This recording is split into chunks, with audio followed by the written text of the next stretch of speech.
FanTheory is filled with predicted spoilers. By fans, for fans. It is only intended for entertainment purposes. You have been warned.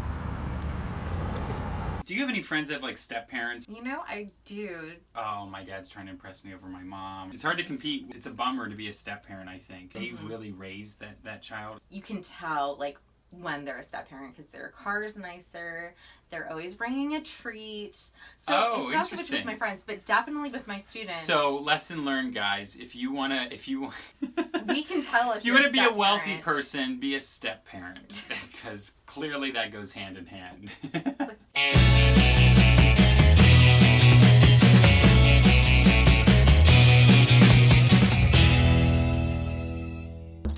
Hey guys, I'm here with Nicci Fletcher, spelled Nicci. Yep. Because it's easier. It's easier. She's a teacher, amongst many other talents of hers. We're here to watch the trailer for Daddy's Home 2, starring Mark Wahlberg and Will Ferrell. Let's do this. We got a big surprise. A trampoline? Another pony? Fake IDs? It's even better. This year, no more back and forth at Christmas. We're not doing the back and Nope, I just said that. Yay! A together Christmas like a normal family. A together Christmas! Hello? Grandpa Kurt? My dad is gonna scoff at everything you do. Your father hasn't met the new evolved Dusty. I mean, who wouldn't be impressed with you? Dear God. This is gonna come off weird, Dusty, but he's beautiful. Why don't you bring the car around? I'm not the driver. I'm Brad. Stepdad? My dad's coming too. Red sweater. He wears a red sweater so I can see him in a crowd. There's my big man! So this is co-dad's thing. You gotta ask another man's permission to see your own kids. Everything is rock solid between me and Brad here. In fact, best friends. Really? Brad, Thank you. stop it. I'm good. Because we're boys. I don't get the whole girls thing. Here's the game plan. You want to do that one that she tells you about all of her problems with the guys she's actually dating. It's called the friend zone. No, no, no. It's the worst advice anyone could give you. You want to be like Brad and be in the friend zone? You want to be like Dad and get in the end zone? Oh, gosh. His piercing eyes. Like a velociraptor. Don't you see what he's up to? He thinks you and me are harboring bad feelings. No, I'm not harboring anything. I just want to find the perfect together Christmas tree. You don't think I can operate a chainsaw? Oh, yeah! Cut like butter! Brad, isn't that a... Brad, cut down a cell phone tower. I think Brad's dead again. Again. Daddy! Don't you want to spend the holidays with your one true, real dad? Brought him all the way up here just to get back at me. Yep.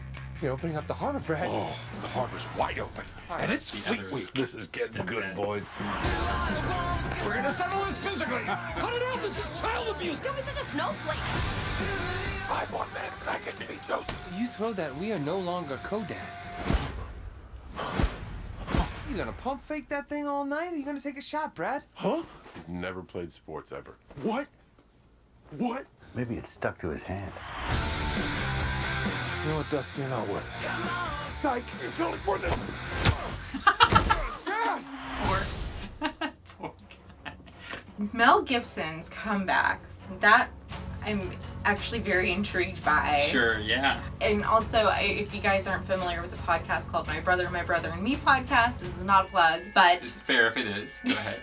an ongoing gag is, kiss your father on the lips. Yeah. And Sure. they're all brothers and they have a really good relationship with their dad. Yeah. And so it's just like all these things accumulating that this is going to be very, very silly. I love that they cast John Lithgow for Will Ferrell's father because he's so like.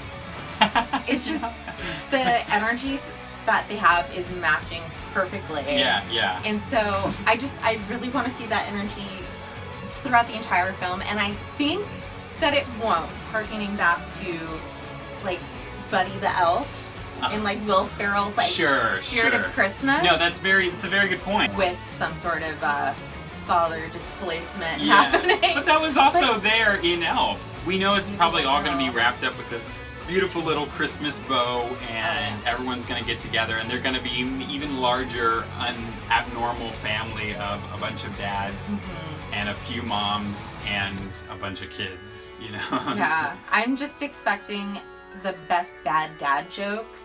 Especially from Will Ferrell's character. Especially from John Lithgow. John Lithgow. John Lithgow needs to be the dad joke king in this movie. Oh, I'm sure he will be. Lots of bad jokes about packages and Yeah. Gingerbread men, Ugh. what it means. Well, for I had no interest in seeing the original, and then I saw it because it was on HBO, and it was actually surprisingly really good. So I'm actually looking forward to the second one. I'd say go see it, and I'm going to probably go see this one. I was pleasantly surprised with the first one, so I'm sure it's still stupid. It's a Will Ferrell movie, but that's that going in. So yeah. The sensitive stuff that's happening with Will Ferrell and John Lithgow helps smash some of that toxic masculinity and just tells you like, hey, stepdad, real dad, doesn't matter as long as you love your kids. So while taking a fall or to the next. This is Nicci. You can check her out on social media there. And this has been our fan theory. What's yours? In the first movie, Will Ferrell's finally starting to be seen as a father to these kids. And so everything's a big step for Will Ferrell's character. He's worked so hard. Out of the blue, Mark Wahlberg's character shows up. He's like super intimidating and he goes above and beyond. It becomes this competition. It gets out of hand and end up becoming friends by the end of the movie. John Cena